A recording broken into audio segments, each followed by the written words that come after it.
He had already judged that you are going to be useless to him if you are not conformed to the image of his son.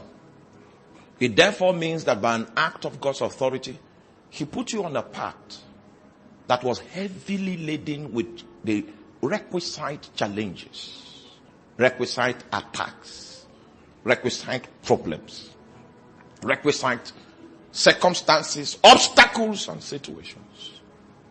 He put you on that path with the hope that the challenges will make you seek him. And in seeking him and walking with him, those challenges will be enough to put you on your knees, and you have enough testimonies to encourage you in the journey. And the reason for the journey is that he wants you to attain Christ-likeness. It is when you begin to attain the degree to which you attain conformity to Christ-likeness that you start becoming useful to him.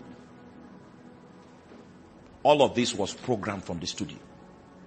So when you see a preacher preaching a utopian gospel, I'm talking about a gospel of the actualization of self.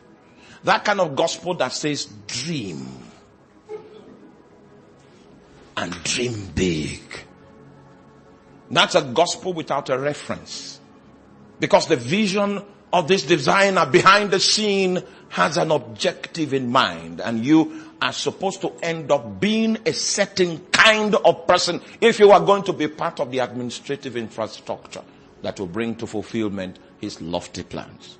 He says you will have to be conformed to the image of his son. It seems God is saying, except you are like the pattern man, the man I accredited, you are going to cause trouble instead of solve problems. He's saying that I have actually subjected humanity to an acid test. And I know that humanity is good for nothing but rebellion. But upon regeneration, when you begin to conform to the image of my pattern son, you become a critical component of the implementation of my plan. So he did something deliberate without your notice behind the scene. He foreknew you. He foreknew you when you were yet a seed of eternity. It was Jeremiah that gives us perspective on this possibility. Hallelujah. Because Jeremiah said, before I formed thee in the womb, I knew thee. And before thou camest forth, I sanctified and ordained thee as a prophet to the nations. There was a knowing that God knew us before we took on shape and took up on substance and took on form. That knowing that he knew us as seeds in the realm of the timeless reality. Only such a monarch, such an immortal, has such knowledge. And this kind of knowledge is the knowledge that is not available to the devil. And that's why when the devil begins to plan to truncate the plans of God, he is almost always limited in delving the final blow, because there are several secrets in the chamber of design that were set in motion for which Satan has no knowledge.